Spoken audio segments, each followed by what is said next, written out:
Hey everyone, Farmer George again. Today we're doing something very special, something that I've always wanted to do, and that's to make some Louisiana-style hot sauce. And we're gonna do it with some of the world's hottest peppers. We're using the Carolina Reaper, the Trinidad Moruga Scorpion, and the ghost pepper. So, yeah, Bruce is excited. So, I've already done all the heavy lifting. I've picked the peppers, I've cooked the peppers, and they've been steeping for probably about a month now. So, in today's video, what I'm going to do is I'm going to show you what to do with the mash and how to get it into the bottle. And you'll see that I figured out some things along the way.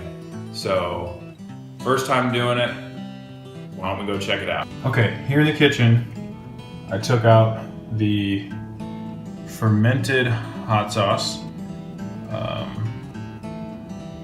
And you see I wrote August 3rd on the top. I was supposed to do this a lot long ago. It's about 2 weeks after that. So this has been fermenting in the fridge for about a month. The recipe said about 2 weeks, said a couple weeks. So what I did was, to get this, I took about a pound of a combination of Carolina Reapers, ghost peppers, and Trinidad Moruga Scorpions. I combined them with 2 cups of vinegar and 2 teaspoons of salt. And I just let them simmer on the stove for about 5 minutes. And then I put the whole thing into a blender and just blended it up really well.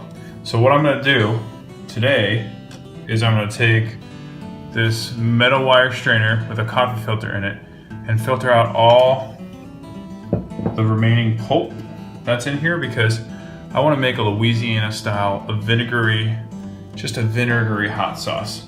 So hopefully all the vinegar absorbed a ton of the heat, and we'll be left with just a vinegar-based hot sauce without any of the pulp. So let's see if this works. I don't know how this method's gonna work, but we'll try it out.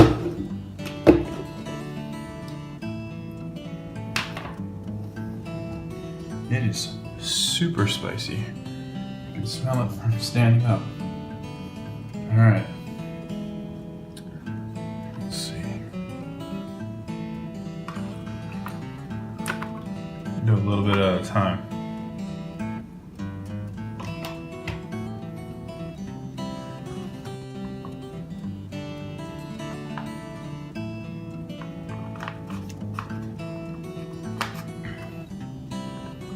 Oh, this is going to take forever.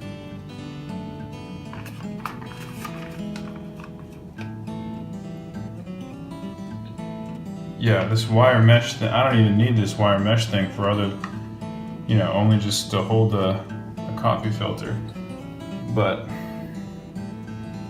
it's going to take a while. So rather than put you through the pain and agony of watching this sift through the coffee filter, I'll update you when it's all done, and we'll see what comes out in this bowl. So this process is taking entirely too long. We only have that much hot sauce, who knows? You can see it dripping every now and again. I have 2 coffee filters in this one, and then I got smart. It's like, what other things in my kitchen do I have that I can expedite this process? So I took some binder clips and I clipped some coffee filters to plastic cups, and those are actually filling up a little bit faster. They're filling up a little bit faster than the big guy. So once we filter all this, I'll come back with an update. So I decided to scrap the double guy in the glass bowl and switch it to one of these in the plastic cups. It's been 18 minutes since I started this process, and that's all I have. So I think patience is the key here, and this could take a while. So it's been over an hour and 15 minutes since this process has begun. I ended up putting these plastic cups in the fridge because this stuff doesn't have any preservatives or anything like that, and I don't want to spoil it by having it out of the fridge for too long. So before I put it in the fridge, I took all the juice from the 5 cups and then that big bowl I was working with and put it in this bottle, and that's how much I got. Not much more out of these filters.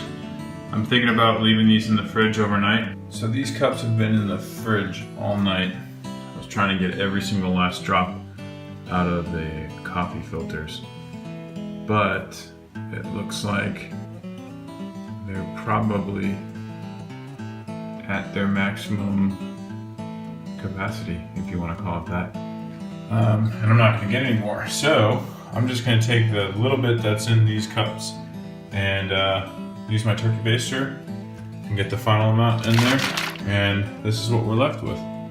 So not a bad yield, and this is a vinegar Louisiana-style based hot sauce. It's pretty hot. I already had some actually, but it's not like unbearably hot because a lot of the pepper, in fact all of the pepper, stayed in here, and this is just what was ever infused with the vinegar and the salt. So it adds a lot of good flavor to the food. I had eggs with it already. So after all that time and waiting, we're left with something that looks like this. See, it's very liquidy because I used 2 cups of vinegar in this recipe, and this isn't 2 cups, and I'm sure a lot of the vinegar is still in those coffee filters.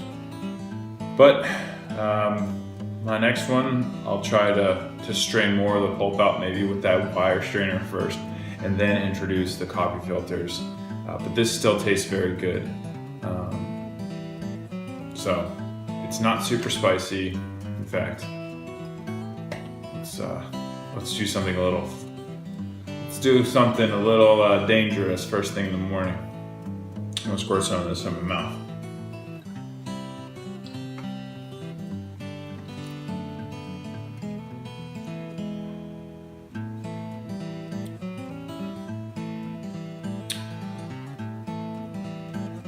Oh yeah, it's got a kick.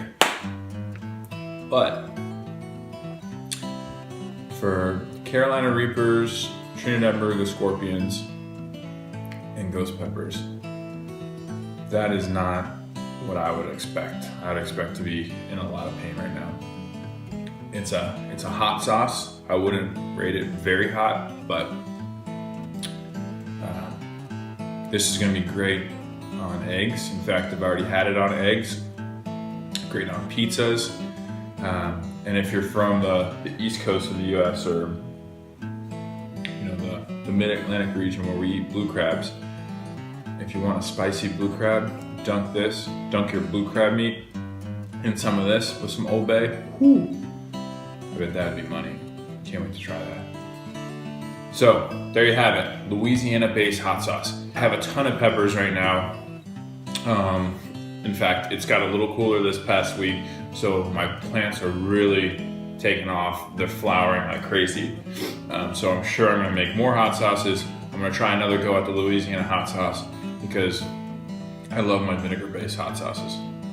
But until next time, I'm Farmer George, and remember, let's share and grow together.